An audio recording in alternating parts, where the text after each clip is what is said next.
Hello and welcome dear students.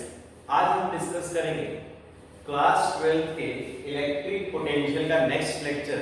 और ये lecture हमारी in the series of advance level problems. और आज के लेक्चर में हम ये तीन कॉन्सेप्ट्स डिस्कस करने जा रहे हैं। सबसे पहले जो हमारा कॉन्सेप्ट है दैट इज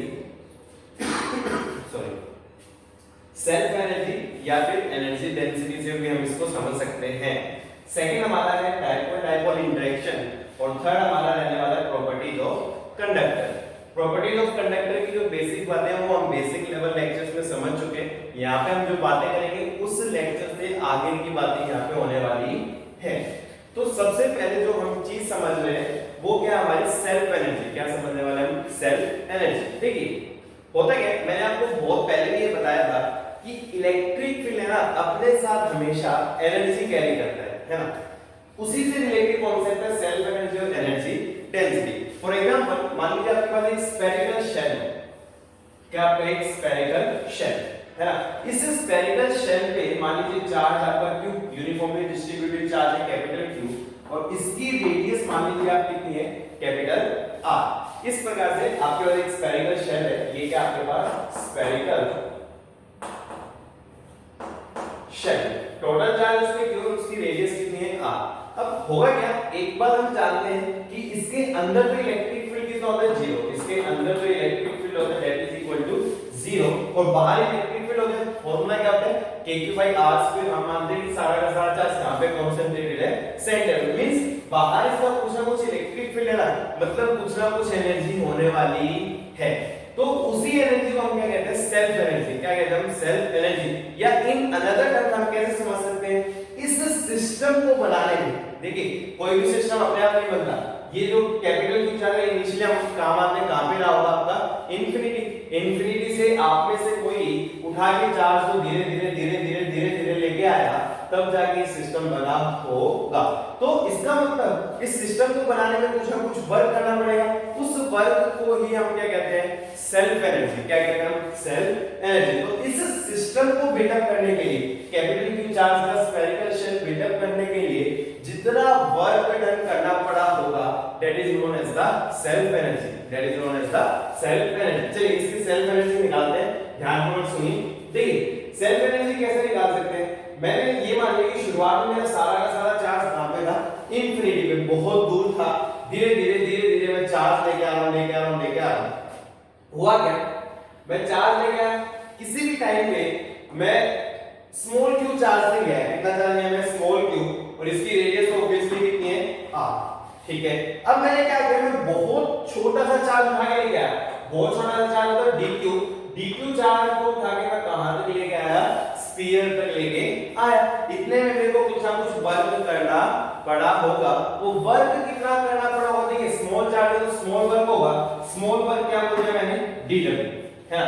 अब वर्क का फॉर्मूला हम जानते हैं क्या होता है final potential energy minus initial, या फिर हम क्या लिख सकते हैं dq इनटू में v final minus v initial. बहुत बढ़िया, सब समझ में आ रहा है। अब इनिशियली तो ये चार्ज आपका इंफिनिटी पे, तो इंफिनिटी पे पोटेंशियल क्या होगा आपका जीरो पोटेंशियल होगा। तो हम क्या लिख सकते हैं dw dq v फाइनल। देखिए फाइनली स्फीयर के सरफेस पे आ गए। स्फीयर के सरफेस में पोटेंशियल कितना होता है भाई, फॉर्मूला हम जानते हैं k चार्ज कितना है q बाई r। तो ये आपका क्या होगा वर्क, टोटल वर्क निकालने के लिए मेरे को क्या करना पड़ेगा यहाँ पे इंटीग्रेट, है ना। अब समझते हैं ये जो dw इसका इंटीग्रेशन तो क्या होगा w। अच्छा k और r को कांस्टेंट है बाहर आ गए k by r integration q dq। चलिए बहुत बढ़िया। अब q की लिमिट देखिए शुरुआत में इस स्फीयर पे कोई चार्ज नहीं था तो शुरुआत की लिमिट क्या होगी जीरो और धीरे धीरे आप चार्ज लेके आए। फाइनली चार्ज कितना हो जाने वाला है आपके पास, चार्ज हो जाने वाला है कैपिटल Q। ठीक है, चलिए सॉल्व कर लेते हैं। a बाय r इंटीग्रेशन की पावर 1 है तो इंटीग्रेशन कितना हो जाएगा इसका q²/2 लिमिट कहां देना जीरो से लेके कैपिटल Q। लिमिट लगाई पहले हाई और फिर लोअर, तो लिमिट लगाना है कितना है kq²/2। अगर आप k की वैल्यू पुट कर दें तो ये होता है 1/4πε0, ये आ जाएगा q²/8πε0 r। This is the work, या फिर ये वही एनर्जी है जो आपकी इस सिस्टम के इलेक्ट्रिक फील्ड में स्टोर होगी। आगे मैं प्रूव करूंगा ये बात, देखिए वही एनर्जी जो इस सिस्टम के इलेक्ट्रिक फील्ड में स्टोर होने वाली है।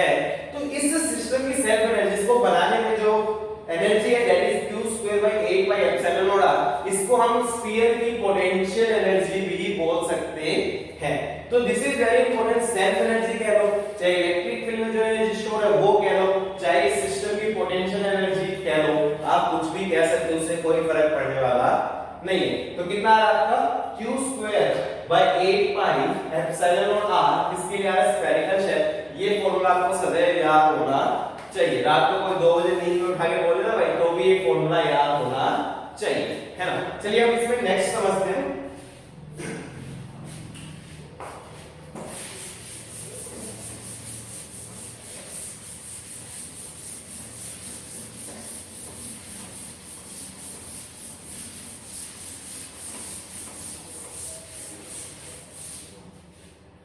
देखिए स्टूडेंट्स, अब हमने जैसे स्फेरिकल शेल की सेल्फ एनर्जी निकाली, हम सेल्फ एनर्जी निकालेंगे solid sphere. Self energy of solid non conducting sphere. क्या समझने वाले हम, self energy of solid non conducting sphere. देखिए नॉन कंडक्टिंग स्फीयर की खास बात क्या है, ये मान लीजिए सपोज हमारे पास सॉलिड नॉन कंडक्टिंग स्फीयर है, टोटल चार्ज कैपिटल Q है, अगेन इसकी रेडियस कितनी है r। यहाँ पे क्या होता है, अंदर भी इलेक्ट्रिक फील्ड होता है और बाहर भी क्या होगा आपका इलेक्ट्रिक फील्ड होता है। तो कुछ एनर्जी अंदर होती है, कुछ एनर्जी बाहर होती है।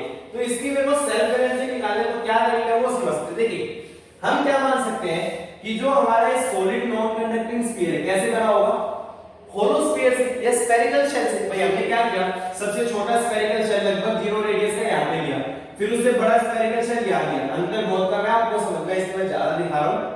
फिर हमने एक और स्फेरिकल शेल लिया, फिर हमने एक और स्फेरिकल, ऐसे करके हम बहुत सारे स्फेरिकल शेल रखते जाएंगे तो क्या बन जाएगा हमारा सॉलिड स्फीयर, है ना।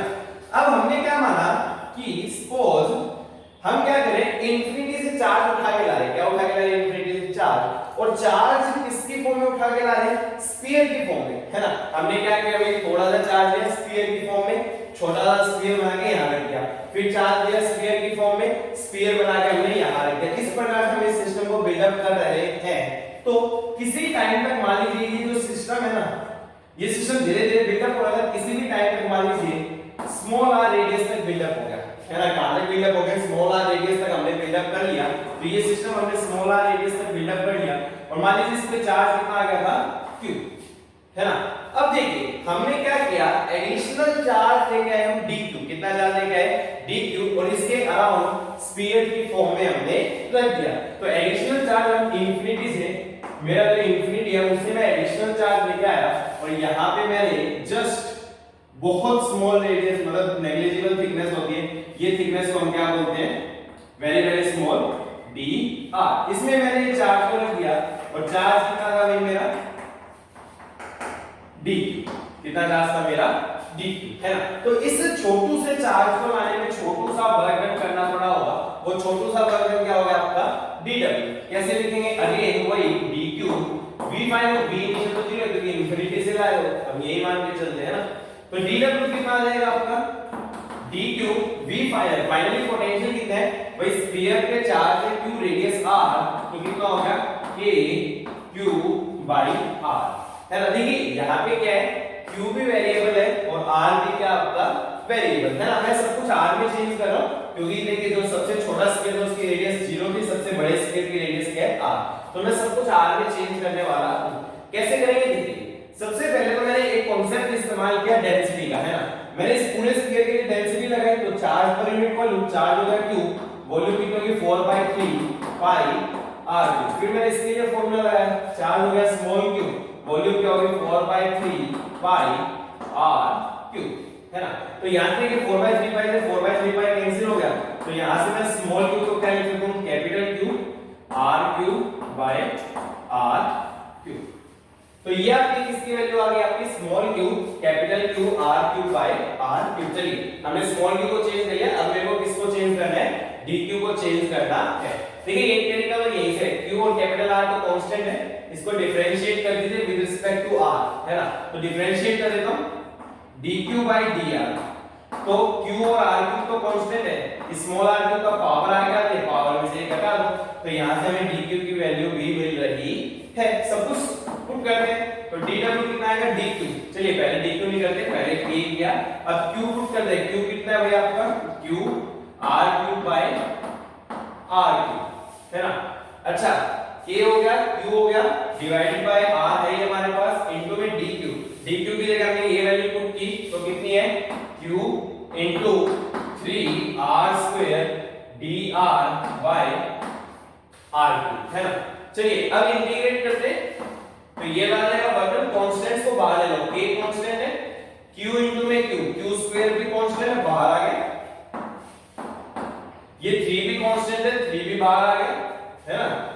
अच्छा नीचे कितना है, r की पावर 6, ये भी कांस्टेंट है, बाहर आ गया, इंटीग्रेशन ऊपर कितना बचा भाई, ये देखिए r³ r² r की पावर 5 डिवाइडेड बाय r मतलब r की पावर 4 dr। अच्छा भाई लिमिट कहां से कहां आपकी, 0 से लेके कैपिटल r, मैंने बताया सबसे छोटा स्पेस 0 रेडियस का, बढ़ते बढ़ते रेडियस कितनी होगी आपकी, कैपिटल r। चलिए सॉल्व करते हैं तो w कितना आ जाएगा आपका यहां से 3kq² by r की पावर 6, r की पावर को ना इंटीग्रेट कीजिए तो सीधा इंटीग्रेशन है, पावर को 1 से इंक्रीज किया उसी से डिवाइड किया, लिमिट कहां से कहां आपकी 0 से लेके कैपिटल r। चलिए सॉल्व करते हैं है ना, higher limit minus lower limit, तो लिमिट पुट करेंगे तो कितना आ गया 3kq², r की पावर 5 आएगा, नीचे r की पावर 6 है तो by 5r। अच्छा k को हम लिख सकते हैं 1/4 by epsilon, तो ये आएगा 3q² by 20 by epsilon naught r। तो ये आपकी सेल्फ एनर्जी है एक सॉलिड स्फीयर की, कितनी आ रही है आपको हमेशा याद होना चाहिए, 3q² by 20 pi epsilon naught r। ये एनर्जी इलेक्ट्रिक फील्ड की फॉर्म में स्टोर होती है या फिर इस सिस्टम को बनाने में हमें इतना वर्क करना पड़ा होगा। तो दिस इज द एनर्जी आपकी स्फेरिकल शेल की कितनी आएगी, q² by 8 pi epsilon naught r, और आपकी जो सॉलिड नॉन कंडक्टिंग स्फीयर उसके लिए कितनी आ रही है 3q² by 20 pi epsilon naught r। Okay dear students, अपनी वीडियो को पॉज कीजिए एंड नोट दिस डाउन।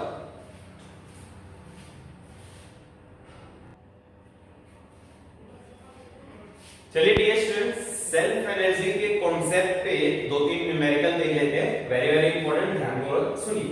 ठीक है, पहला एग्जांपल में सिंपल एग्जांपल लेगा, मान लीजिए सपोज मेरे पास एक स्फेरिकल शेल था, क्या था मेरे पास एक स्फेरिकल शेल जिस पे चार्ज q था हैविंग रेडियस r है ना। मेरे पास ये क्या था, ये था आपके पास स्फेरिकल शेल। अब इस शेल की जो रेडियस r है उससे इसको एक्सपेंड किया गया है ना, इस समय इसकी रेडियस r है, इसको एक्सपेंड किया गया और एक्सपेंड करके इसकी रेडियस कितनी बनाई गई आपकी 2r है ना। मान लीजिए इसको एक्सपेंड किया गया और एक्सपेंड करके जो रेडियस बना दी गई वो कितनी बना दी गई 2r। इस प्रोसेस में इलेक्ट्रिकल फोर्सेस ने कितना वर्क किया होगा, इलेक्ट्रोस्टैटिक फोर्स ने कितना वर्क किया और एक्सटर्नल एजेंट ने कितना वर्क किया, ये निकालना। तो देखिए एक्सटर्नल एजेंट का वर्क निकालना बहुत आसान है। वर्क में बाय एक्सटर्नल एजेंट, इसका फार्मूला बचपन से जानते हैं, क्या है आपका u final minus u initial. क्या फार्मूला है आपके पास, u final minus u initial. बहुत बढ़िया। अब u फाइनल, देखिए फाइनली कितनी एनर्जी होगी, केवल एक ही energy, that is the self energy है ना, इस क्लियर हमारे पास। तो फाइनल एनर्जी कितनी होगी, q² by 8 pi epsilon naught into r। Finally radius कितनी हो गई थी भाई आपकी, फाइनली रेडियस हो गई थी 2r minus u initial, initial energy देखिए तो कितनी होगी q² by 8 pi epsilon naught और इनिशियली रेडियस कितनी थी r। देखिए सोल्व करेंगे तो ये कितना आएगा, ये आएगा minus q² by 16 pi epsilon naught r। So this is the amount of work done by the external agent in this process। तो इलेक्ट्रिकल फोर्स या इलेक्ट्रोस्टैटिक फोर्सेस का कितना है, हम जानते हैं ये दोनों का साइन अपोजिट होता है। अगर एक्सटर्नल एजेंट का वर्क देखते हैं तो इलेक्ट्रिकल फोर्स का कितना है q² by 16 pi epsilon naught r। तो इस प्रकार से आप इस साधारण से सवाल को कर सकते हो। एक नेक्स्ट इलस्ट्रेशन में ले लेता हूं, जैसे मान लीजिए मेरे पास ये सिस्टम है, सपोज दो कंसेंट्रिक शेल्स है ना, ये मान लीजिए इसकी रेडियस है r1 और बाहर वाले की रेडियस है r2, ये q1 और ये q2। मैंने आपको क्या बोला, ध्यानपूर्वक सुनने की बात है, इस सिस्टम की टोटल एनर्जी लिखी है ना, ये इस सिस्टम की पोटेंशियल एनर्जी लिखी, क्या लिखी आप, पोटेंशियल एनर्जी। तो कैसे लिखेंगे भाई, अगर आप देखें तो होगा क्या, सबसे पहले इसकी सेल्फ एनर्जी होगी, ऑब्वियस सी बात है स्फेरिकल शेल, ये भी स्फेरिकल शेल है, इसकी भी क्या होगी, आपकी एक सेल्फ एनर्जी होगी, फिर इन दोनों की एक दूसरे के रिस्पेक्ट में भी एनर्जी होने वाली है। तो तीन टर्म्स आएंगी, इसकी सेल्फ एनर्जी, इसकी सेल्फ एनर्जी और इन दोनों की एक दूसरे के रिस्पेक्ट में जो होने वाली है वो वाली एनर्जी है ना। अब ये समझना बहुत ही आसान है। देखिए सबसे पहले इसकी सेल्फ एनर्जी कितनी होगी, सबसे पहले वाले की q1 square by 8 pi epsilon naught r। अच्छा बाहर वाले की सेल्फ एनर्जी कितनी होगी, q2 square by 8 pi epsilon naught r। फिर इन दोनों की एक दूसरे के रिस्पेक्ट में है ना। तो कैसे निकालते, मान लीजिए मैंने पहले ये सिस्टम आ गया था, क्या आ गया था, ये सिस्टम। अब धीरे धीरे इसमें चार्ज आ रहा है ना, तो हम कैसे निकालेंगे, पहले मान लीजिए ये सिस्टम आ गया, क्योंकि इसके रिस्पेक्ट में निकालेंगे, दोनों की एक दूसरे के साथ निकालेंगे। तो पहले ये सिस्टम आ गया और धीरे धीरे मान लीजिए सिस्टम बना। तो सिस्टम बना तो वर्क डन या पोटेंशियल एनर्जी कितना होता है, चार्ज इनटू पोटेंशियल। चार्ज कितना है आपका q2 है ना, टोटल चार्ज कितना है आपका q2। अच्छा हर जगह पोटेंशियल सेम रहा, हर जगह पोटेंशियल क्या रहा, सेम, क्योंकि इसके कारण R2 डिस्टेंस पे पोटेंशियल क्या आएगा, सेम। तो हर जगह पोटेंशियल सेम रहा, कितना रहा 1 पाई 4 पाई एप्सिलॉन नॉट। चार्ज था आपका q1 है ना, और बाहर किसी पॉइंट के लिए सारा का सारा चार्ज मान लीजिए सेंटर से यहां का डिस्टेंस कितना आपका R2। तो इस प्रकार से आप ये निकाल सकते हो। ये क्या होगी, इस सिस्टम की पोटेंशियल एनर्जी। अक्सर हम इन दोनों टर्म्स को लिख लेते हैं बट सिस्टम को इग्नोर कर देते हैं, और इग्नोर किया तो सवाल गलत हो जाएगा, इसलिए आपको ये ध्यान रखना चाहिए। इंपॉर्टेंट चीज कि यहाँ पे दो टर्म सेल्फ एनर्जी तो आएगी बट साथ में एक और टर्म आएगी जिसकी इन दोनों की एक दूसरे के रिस्पेक्ट में। तो कैसे माने, ये भाई चार्ज q2 आएगा और यहाँ पोटेंशियल, अरे यही होता है ना वर्क चार्ज मतलब फाइनल पोटेंशियल इनिशियल तो इंफिनिटी से आते हैं, फाइनल पोटेंशियल है q इनटू में v फाइनल। तो चार्ज है q2 और यहाँ पोटेंशियल कितना था आपका 1/4 पाई एप्सिलॉन नॉट q1/r2। तो इस प्रकार से आप इन सवालों को कर सकते हैं। एक नेक्स्ट इलस्ट्रेशन और दे रहा हूं मैं, देखिए अच्छा इलस्ट्रेशन है।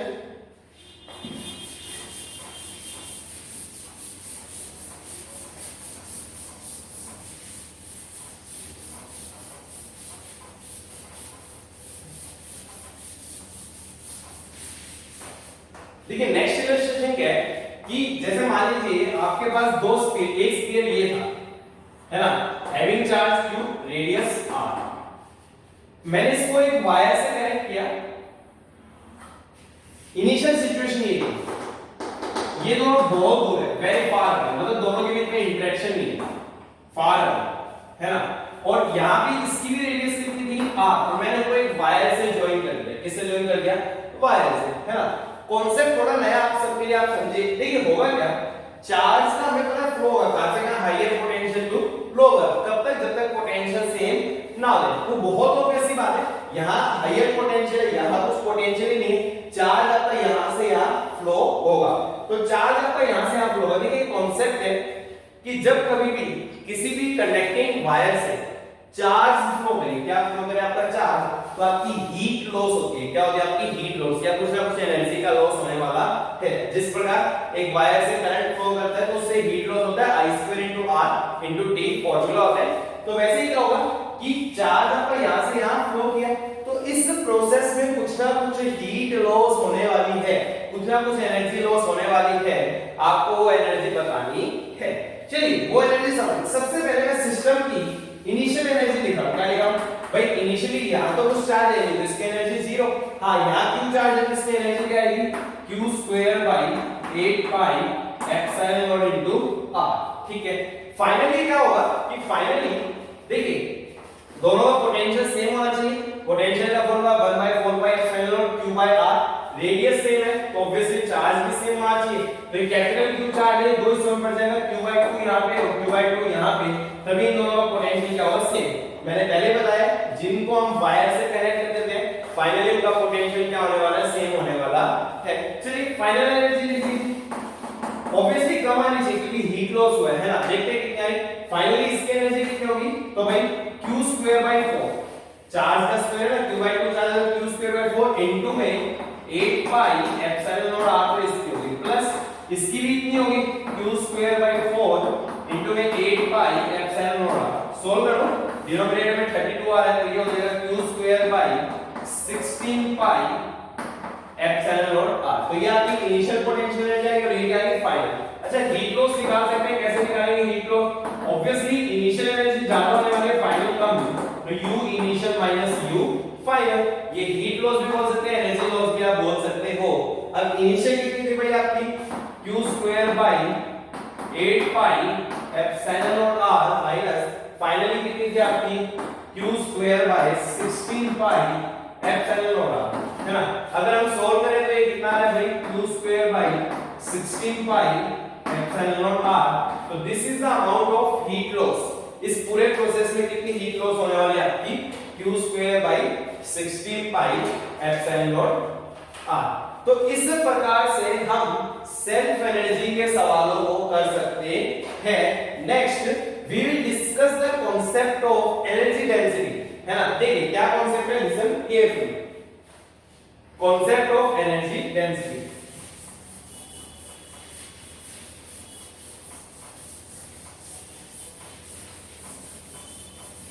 आइए समझते हैं। देखिए एनर्जी डेंसिटी क्या हमारे पास कॉन्सेप्ट ऑफ एनर्जी डेंसिटी। देखिए ध्यानपूर्वक सुनिए, एक्चुअल में क्या होता है, मैंने आपको पहले बताया कि इलेक्ट्रिक फील्ड अपने साथ हमेशा क्या कैरी करेगा? एनर्जी कैरी करने वाला है, और उसकी जो पर यूनिट वॉल्यूम एनर्जी होती है, क्या होती है? पर यूनिट वॉल्यूम जो एनर्जी होने वाली है इलेक्ट्रिक फील्ड की, जो आपकी एनर्जी पर यूनिट वॉल्यूम, उसी को हम क्या बोलते हैं? Energy density. क्या बोलते हैं उसको? ही energy density, that is energy per unit volume. उसका फॉर्मूला होता है half epsilon naught E square. Energy density यानी एनर्जी पर यूनिट वॉल्यूम, उसका फॉर्मूला क्या होता है? Half epsilon naught E square. देखिए डियर स्टूडेंट्स, इस फॉर्मूले को मैं यहां पे प्रूव नहीं करूंगा, ये फॉर्मूला मैं आपको प्रूव करूंगा कैपेसिटर जो कि नेक्स्ट टॉपिक है उसमें। अभी आप सिंपली याद रखिए कि इलेक्ट्रिक फील्ड के कारण पर यूनिट वॉल्यूम में कितनी एनर्जी आने वाली है? Half epsilon naught E square. कितनी एनर्जी आने वाली है? Half epsilon naught E square. Simple से एग्जांपल से मैं आपको समझा देता हूं। जैसे मान लीजिए आपके पास एक इनफाइनाइट कंडक्टिंग शीट है या इनफाइनाइट थिन शीट है having surface charge density sigma, है ना? इसके सामने हमने एक इमेजिनरी क्यूबिकल वॉल्यूम कंसीडर किया। इमेजिनरी क्यूबिकल वॉल्यूम, इस क्यूबिकल वॉल्यूम की मान लीजिए जो साइड थी that is equal to a। तो इस इमेजिनरी क्यूबिकल वॉल्यूम में कितनी एनर्जी होगी आपको ये बताना है। तो कैसे बताएंगे? देखिए एनर्जी पर यूनिट वॉल्यूम ये है, तो कितना आ जाएगा? Half epsilon. देखिए शीट के सामने कोई भी पॉइंट हो, उधर आपका फील्ड सेम होता है, और फील्ड कितना होता है? सिग्मा बाय 2 एप्सिलॉन नॉट का स्क्वायर। सॉल्व करेंगे तो कितना आ गया? Half epsilon naught into sigma square bye 4 epsilon not square, फिर आ गया सिग्मा स्क्वायर बाय 8 एप्सिलॉन। ये क्या है? Energy density. अब एनर्जी कैसे निकालेंगे? तो यहां से वॉल्यूम को इधर मल्टीप्लाई कर दो, तो energy will be equal to sigma square by 8 pi epsilon naught into volume. तो कितना आ जाएगा? Sigma square by 8 pi epsilon naught into volume. हां भाई, इस क्यूब की वॉल्यूम कितनी? ऑब्वियसली साइड a है, तो the volume will be equal to a cube. तो दिस इज द एनर्जी जो इस इमेजिनरी क्यूब से पास करेगी। क्यों पास करेगी? क्योंकि इलेक्ट्रिक फील्ड प्रेजेंट है, तो ऑब्वियसली एनर्जी भी होगी। इलेक्ट्रिक फील्ड का रियल सिग्निफिकेंस एनर्जी कैरी कर सकता है, वो ना उसके साथ एनर्जी होती है, ये वाला पहले भी सीख चुके हैं। तो एनर्जी कितनी आ रही है? Sigma square by 8 pi epsilon naught into a cube. चलिए डियर स्टूडेंट्स, अपनी वीडियो को पॉज कीजिए एंड नोट दिस स्टफ। उसके बाद एक मैं लास्ट इलस्ट्रेशन इसका ले रहा हूं एनर्जी डेंसिटी का, है ना? देखिए मैं आपको प्रूव करता हूं कि कैसे सेल्फ एनर्जी और एनर्जी डेंसिटी सेम बात है।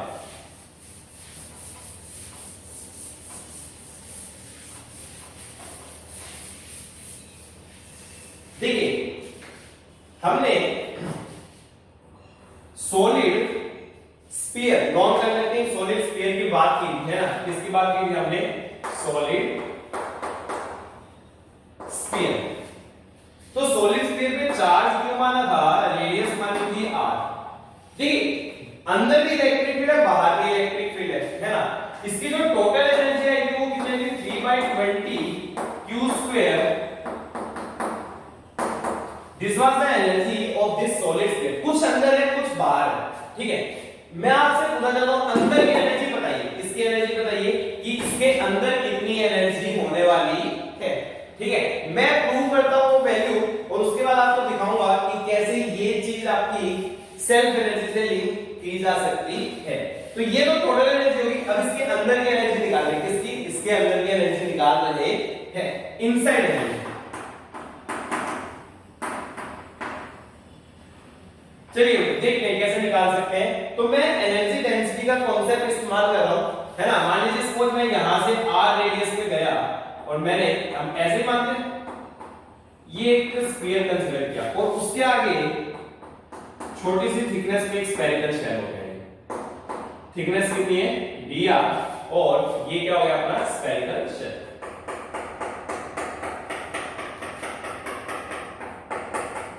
अब इसमें बहुत थोड़ी सी एनर्जी डिस्ट्रीब्यूट होगी, तो इसके लिए मैं एनर्जी डेंसिटी लगाता हूं। एनर्जी डेंसिटी क्या होगी भाई? Total energy volume. Energy density क्या होती है? Energy per unit volume. तो इस सेक्शन में एनर्जी मान ली मैंने dE या du मान लो, है ना, ये इलेक्ट्रिक फील्ड अपना। इस सेक्शन में एनर्जी कितनी होगी? du, और वॉल्यूम मान लीजिए कितनी होगी? dV। अच्छा, फार्मूला क्या है? Half epsilon naught E square. तो कितना आ जाएगा? du/dV that will be equal to half epsilon naught E square. अच्छा, इलेक्ट्रिक फील्ड वो कितना होगा आपका? 1/4 पाई एप्सिलॉन नॉट, है ना। अंदर फार्मूला क्या होता है? QR/R³ इसका स्क्वायर। dV को इधर ले जाओ तो du कितना आ जाएगा? थोड़ा सॉल्व कर लेते हैं। Half epsilon naught into q square r square by 16 pi square epsilon not square r की पावर 6 इनटू d। चलिए आइए आगे, du किसके बराबर आ गया आपका? तो यहां से अगर हम सोल्व करेंगे तो एक एप्सिलॉन नॉट से एक एप्सिलॉन नॉट तो क्या हो गया? कैंसिल। तो कितना आ गया? q square r square divided by ये आ गया आपका 32 pi square epsilon naught r की पावर 6 dt। इस सेक्शन की वॉल्यूम चाहिए। देखिए वॉल्यूम किसके बराबर होती है? Area into thickness. तो इस सेक्शन का एरिया कितना हो गया आपका? 4 पाई r स्क्वायर, और थिकनेस कितनी होगी? dr। चलिए सॉल्व करते हैं। 1 पाई से 1 पाई कैंसिल, और ये जाएगा आपका 8 पे। तो कितना आ गया आपका? q square r square into r square, r की पावर 4 dr डिवाइडेड बाय ये हो गया 8 पाई एप्सिलॉन नॉट r की पावर 6 दैट इज du, और इसको इंटीग्रेट कर देंगे तो इनसाइड एनर्जी आ जाएगी। अच्छा, इंटीग्रेट कर देगा, यहां जो छोटा सा छोटा स्फीयर है उसकी रेडियस 0 थी, यहां रेडियस कैपिटल r, तो इंटीग्रेशन होएगा आपका 0 से लेके कैपिटल r। तो ये u कितना आ गया? कांस्टेंट्स को बाहर ले लो, q square by 8 pi epsilon naught r की पावर 6, r की पावर 4 है तो r की पावर 5/5, लिमिट लगाने के बाद कितना आएगा? r की पावर 5/5। तो देख लेते हैं कितना आ रहा है, सॉल्व कर लो। तो ये कैंसिल हो गया, तो q स्क्वायर बाय 40 पाई एप्सिलॉन नॉट r। तो ये एनर्जी आ रही है जो कहां स्टोर होगी? इनसाइड। कहां स्टोर होगी? इनसाइड। अच्छा, आप आउटसाइड की निकाल सकते हो क्या भाई? आउटसाइड की निकालनी, मान लीजिए मेरे को किसकी एनर्जी निकालनी है? आउटसाइड। ऑब्वियसली टोटल में से इनसाइड के माइनस करोगे तो आउटसाइड क्या आ जाएगी? तो आउटसाइड की कितनी आएगी? 3q square by 20 pi epsilon naught r total है, माइनस कर दीजिए ये वाली q स्क्वायर बाय 40 पाई। चलिए भाई सोल्व करते हैं। ये सोल्व करने के बाद कितना आएगा? 40 पाई एप्सिलॉन नॉट एलसीएम आ गया, ये 6 - 1 5 कैंसिल हो गया, कितना आ रहेगा आपका? q स्क्वायर बाय 8 पाई। तो ये आउटसाइड एनर्जी। कहां पे एनर्जी है? याद आया ये फॉर्मूला कहीं पढ़ रखा हमने।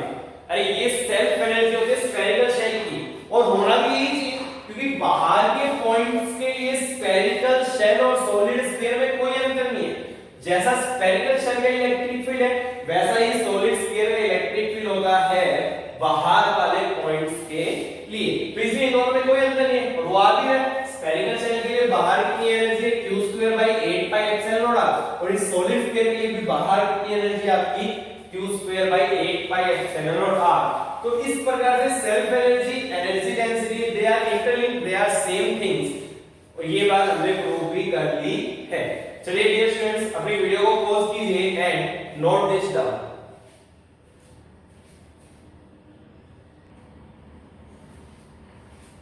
देखिए dear students, next we are going to discuss dipole interaction. Listen carefully. देखिए डायपोल इंटरेक्शन बहुत ही आसान है, एक ही एग्जांपल से इस टॉपिक को समझेंगे, इतनी ज्यादा इंपॉर्टेंस नहीं रखता, फिर भी आपको आना चाहिए। Dipole interaction. देखिए एक बात आपको याद होगी कि जब किसी भी डायपोल को यूनिफॉर्म फील्ड में रखा जाता था उसकी पोटेंशियल एनर्जी का फॉर्मूला क्या था, minus P dot E. P क्या था उसका डायपोल मोमेंट और ई क्या था उसका इलेक्ट्रिक फील्ड। जब उसको यूनिफॉर्म फील्ड में रखा जाए, है ना। अब एक एग्जांपल लेते हैं, मान लीजिए इसको दो डायपोल है हमारे पास, ये y एक्सिस है, एक x एक्सिस। एक डायपोल आपका x एक्सिस पे having dipole moment p1 vector, दूसरा डायपोल आपका y एक्सिस पे having dipole moment p2 vector. दोनों पॉइंट्स डायपोल है, मतलब ये कहां पे सिचुएटेड है, l, 0। कहां पे आपका l, 0, और ये कहां पे सिचुएटेड है आपका 0, l, this point and this point. इन दोनों की इंटरेक्शन एनर्जी निकालिए। क्या निकालिए, इन दोनों की इंटरेक्शन एनर्जी। लिसन केयरफुली, देखिए अब एक का फील्ड ले लीजिए, दूसरे का डायपोल मोमेंट ले लीजिए। सपोज मैं इसके रेफरेंस में निकालता हूं तो मैं इसका डायपोल मोमेंट ले लूंगा, पर फील्ड किसके कारण लेना पड़ेगा, उसके कारण लेना पड़ेगा। या फिर अगर मैं इसको मानूं, है ना, मान लीजिए सपोज मैंने इसको माना, है ना, तो ये मेरा डायपोल मोमेंट हो गया, तो फील्ड किसका लेना पड़ेगा, इसका लेना पड़ेगा, क्योंकि फील्ड के कारण कुछ होने वाला नहीं है, दूसरे के फील्ड के कारण ही एनर्जी आएगी। ठीक है, अब देखिए मैं इसका फील्ड लेता हूं इस पॉइंट पे, तो कुछ बातें समझने की है। ये एंगल देखिए कितना होगा, तो ऑब्वियसली ये भी L है, ये भी L है, tan थीटा लगाएंगे परपेंडिकुलर बाय बेस, ये एंगल कितना आने वाला आपका 45 डिग्री, है ना।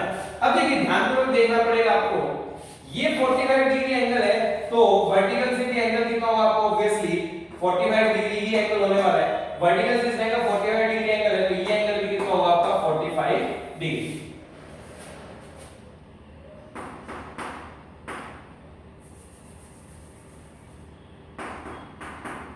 अब देखिए मैं P2 के दो कंपोनेंट ले रहा हूं, है ना। P2 का यहां से अगर 45 है तो इधर कंपोनेंट क्या आएगा, P2 cos 45, यानी कि P2 cos 45 कितना हो गया आपका 1/√2। सिमिलरली परपेंडिकुलर मतलब ये वाली इधर आपका कंपोनेंट क्या है, इधर आपका देखिए इधर cos आया तो इधर ऑब्वियसली sin आएगा, sin 45 भी क्या होता है 1/√2, है ना। तो ये हमारा P2 था जिसको हमने रिजॉल्व कर लिया, इधर 45 है तो cos 45 और परपेंडिकुलर में sin 45। अगर हम देखें इस वाले डायपोल मोमेंट के लिए ये पॉइंट एक्सियल पॉइंट की तरह है, ऑलरेडी हम डायपोल में समझ चुके हैं कहानी कि इस वाले डायपोल मोमेंट के लिए पॉइंट किसकी तरह है, एक्सियल लाइन पे। एक्सियल लाइन पे डायपोल मोमेंट और फील्ड की डायरेक्शन क्या होती है, सेम। तो इस डायरेक्शन में क्या आने वाला आपका फील्ड आने वाला है, और कितना आएगा, फॉर्मूला क्या है 2kp/r2। अच्छा भाई ये और ये कितना हुआ, देखिए ये L है, ये है, पाइथागोरस से निकालेंगे तो ये डिस्टेंस इन दोनों के √2l, तो ये क्या आएगा r क्यूब मतलब √2l का क्यूब। अगर हम सॉल्व करेंगे तो डियर स्टूडेंट्स ये कितना आएगा 2kp2 डिवाइडेड बाय √2 का क्यूब 2√2 ये 4l क्यूब, यानी कि कितना आ गया kp2/2l, है ना, सही है। चलिए आगे देखते हैं। अब क्या है, इस वाले पॉइंट के 90 डिग्री पे, यानी इस वाले पॉइंट के इक्वेटोरियल पॉइंट की तरफ ब्रेक करें। इक्वेटोरियल पे आपका डायपोल मोमेंट और फील्ड की डायरेक्शन क्या होगी, अपोजिट। डायपोल मोमेंट इधर तो फील्ड का आएगा आपका इधर, तो कितना आएगा भाई, फॉर्मूला क्या है kp/r3, तो kp/r3, r कितना अगेन √2l का क्यूब। सोल्व करेंगे तो डियर स्टूडेंट्स ये कितना है kp2 ये हो जाएगा 4l क्यूब, है ना। अब अगर हम ध्यान से देखें तो एक इलेक्ट्रिक फील्ड ये हो गया, एक इलेक्ट्रिक फील्ड इस वाले p और इलेक्ट्रिक फील्ड में ये एंगल 90, तो पूरा कितना हो गया 135, कितना हो गया आपका 135। सिमिलरली ये 45, ये भी 45 क्योंकि परपेंडिकुलर थे, तो ये एंगल भी कितना आएगा आपका 135। मतलब डायपोल मोमेंट और दोनों इलेक्ट्रिक फील्ड में एंगल कितना आ रहा है 135 डिग्री। इसको मैंने E1 बोल दिया और इसको बोल दिया मैंने E2, तो कितना आएगा देखिए, पहले E1 का निकालते हैं, तो -P1 E1, और देखिए P1 और ये वाला E1 है ना, ये E1 है और ये आपका E2। P1 और E1 में ये एंगल कितना है 135 डिग्री, तो ये आ जाएगा cos 135 डिग्री। सिमिलरली प्लस या माइनस आता है आपका साइन, तो कितना आएगा P1 E2 दूसरा फील्ड। अब ये दूसरा फील्ड और इसके बीच में कितना एंगल है, अगेन एंगल इज 135 डिग्री, तो ये आ जाएगा cos 135 डिग्री। सॉल्व करते हैं, cos 135 होता है -1/√2, तो आएगा P1 E1/√2 plus P1 E2/√2। हमने P1/√2 को कॉमन ले लिया, E1 प्लस E2 करना है, E1 ये रहा, E2 ये रहा, जोड़ेंगे तो कितना आएगा 4l क्यूब, एलसीएम आ गया, तो आएगा 3kp2/4l क्यूब। तो this is the interaction energy of system की पोटेंशियल एनर्जी पूछी जाए तो this is the potential energy 3k P1 P2 by √2 4 L2। ये इस सिस्टम की क्या आपकी पोटेंशियल एनर्जी है ना। कई बार सवाल पूछा था, मान लीजिए इसको आगे लेके 2l तक, इसको आगे लेके 2l तक, फाइंड वर्क डन, तो इनिशियल निकाल ली, फाइनल निकाल लो, दोनों को माइनस कर दो तो क्या आ जाएगा आपका work done by the external agent. इस प्रकार से आप आसानी से इन सवालों को सॉल्व कर सकते हैं। Dear student, with this we are winding up this lecture. मैंने लेक्चर की शुरुआत में बोला था कि आपको प्रॉपर्टीज ऑफ कंडक्टर्स पढ़ाएंगे, बट इस लेक्चर में नहीं पढ़ा रहे, हम आपको अगले लेक्चर में प्रॉपर्टीज ऑफ कंडक्टर अवश्य पढ़ाएंगे। इतने आप ये कीजिए, डीपीपी भी आपको अगले लेक्चर के साथ मिलने वाली है। डीपीपी मिलने के लिए आपको व्हाट्सएप ग्रुप में ऐड होना पड़ेगा, व्हाट्सएप नंबर आपको डिस्क्रिप्शन बॉक्स में मिल जाएगा। आज हमने एक नए स्टाइल में नए तरीके से वीडियो बनाई है। अगर आपको वीडियो अच्छी लगी हो तो लाइक कीजिए, कमेंट कीजिए, अपने फ्रेंड्स के साथ शेयर कीजिए, और अगर आप नए हो तो चैनल को सब्सक्राइब नहीं तो सब्सक्राइब जरूर कीजिए, नोटिफिकेशन बेल ऑन कीजिए ताकि आपको हर नई वीडियो का नोटिफिकेशन मिल जाए। यहाँ पे हम सब कुछ पढ़ने वाले हैं। Till then stay home, stay safe in pandemic of covid.